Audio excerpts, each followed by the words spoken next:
Greta Molthaus, Pascua, 10 de abril de 1952.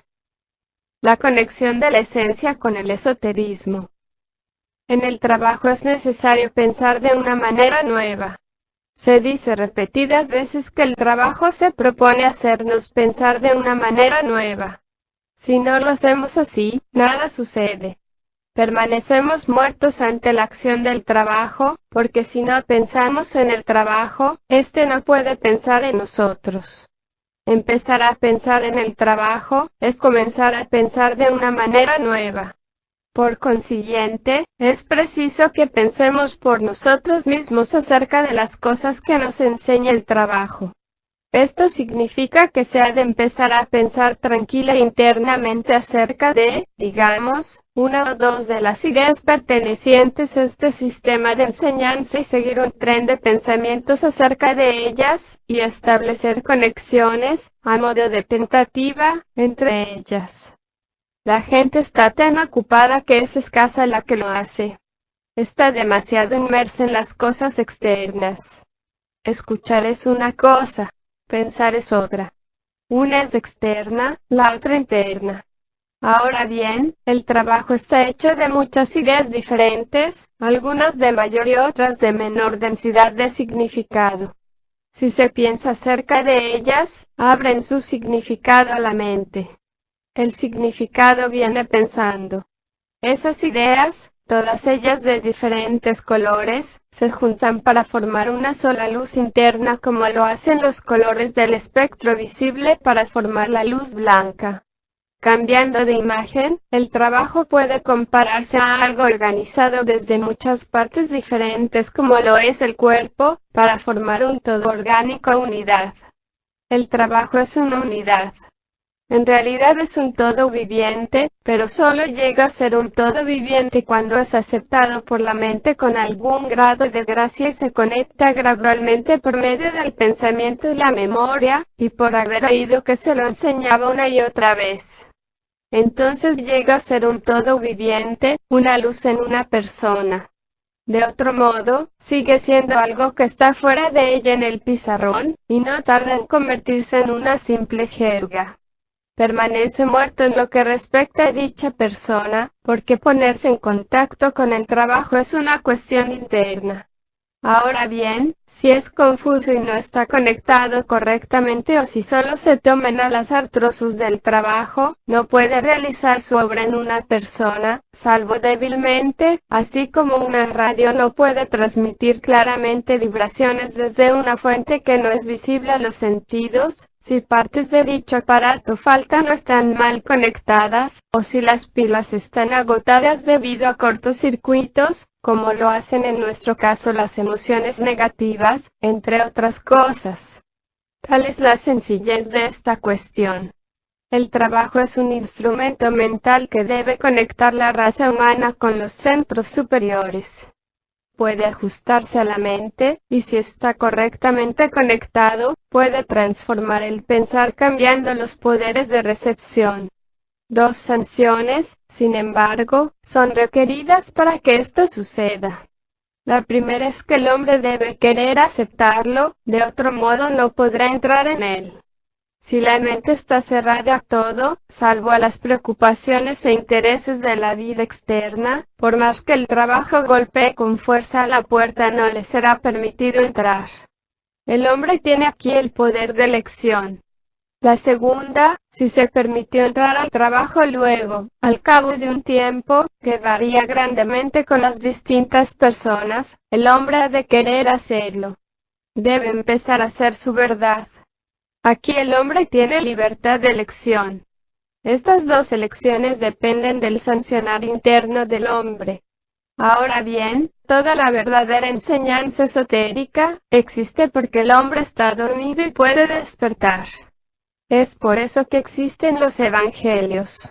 Es por eso que este trabajo, que es una reformulación del cristianismo y a veces es llamado cristianismo esotérico, existe. Pero no se puede persuadir o cegar al hombre con milagros o obligarlo por la fuerza a despertar. Solo puede despertar él mismo. y esto solo puede hacerlo si da las dos sanciones mencionadas, no externamente, sino internamente. No desde el hombre exterior sino desde el hombre interior.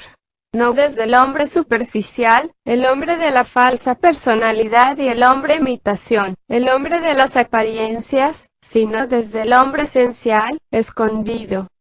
De otro modo, el trabajo solo acrecentará la acción de la personalidad y tornará la esencia más remota y pasiva que nunca.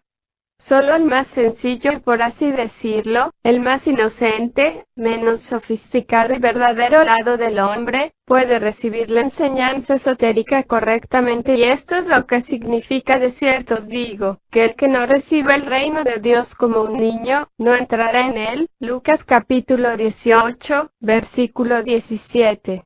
Lo que significa el niño es la esencia. La enseñanza esotérica debe llegar a la esencia. La enseñanza esotérica se refiere siempre al reino de Dios. Siempre trata del desarrollo interior que es posible al hombre, a saber, al crecimiento de la esencia. Y la esencia no puede crecer a no ser que sea fertilizada por la palabra de Dios. Y si una persona espera una maravillosa experiencia mística y por esa razón asiste a las charlas del trabajo, dicha persona trabaja desde un amor equivocado, y solo descuidará lo que habría de ser su verdadero trabajo para preparar los centros inferiores, y ensalzará su falsa personalidad. Cuando el trabajo penetra atravesando capa tras capa de la personalidad adquirida, para llegar a la esencia innata, la esencia se vuelve activa. La palabra espermática del esoterismo la impregna y ella empieza a crecer y desarrollarse. La esencia está en nosotros como el disco germinal en el huevo. La personalidad puede compararse a la yema y la clara. Si el huevo es fertilizado, el disco germinal crece consumiendo la yema y la clara, y de ello resulta un ser viviente. Pero si no es fertilizado, sigue siendo un huevo. Así ocurre en el caso del hombre. Pensemos ahora en una manera nueva, tal como dijimos según lo que enseña el trabajo. Lo que hemos dicho forma el punto de partida de pensar según una o dos ideas del trabajo. Se nos dice que el hombre es un organismo subdesarrollado compuesto de una esencia innata y de una personalidad adquirida, y que la esencia es pasiva y la personalidad es activa, y que la vida está como fuerza neutralizante que mantiene en movimiento ese vínculo. Se nos dice que si el trabajo se convierte en fuerza neutralizante, la posición se invierte, a saber, la esencia llega a ser gradualmente activa, y la personalidad gradualmente pasiva. Si una persona piensa por sí misma verá que esto significa que el hombre vive y muere sin haber cumplido su destino, como un huevo que no lo ha cumplido, mientras la vida siga actuando sobre él, porque su esencia es en él el punto germinal, y solo el esoterismo puede despertarlo a la actividad y al crecimiento. Ya hemos hablado del hombre que recibe y con el tiempo quiere y hace el trabajo mediante su propia elección. En tal hombre el trabajo ya se convierte en fuerza neutralizante y la relación entre la esencia y la personalidad ha empezado a invertirse. Si se piensa por sí mismo según esta idea, trabajo que posee tan grande densidad de significado, que para mí es inagotable, se pensará de una manera nueva. La mente empezará a moverse, con vacilación al principio, a lo largo de nuevas sendas, y se verán muchas cosas que antes no se podían ver, cuando la mente se movía estrechamente a lo largo de sus acostumbrados carriles. Para la mente es una experiencia buena y refrescante pensar de una nueva manera. Se asemeja a salir de un camino trillado para vagar por la campiña. Si el pensar de una persona es muy convencional, al principio se sentirá muy torpe, y tal vez, un tanto culpable. Pero al cabo de un tiempo, quizá conozca a un niñito. Y lo que es más curioso, ese niñito tal vez la conozca.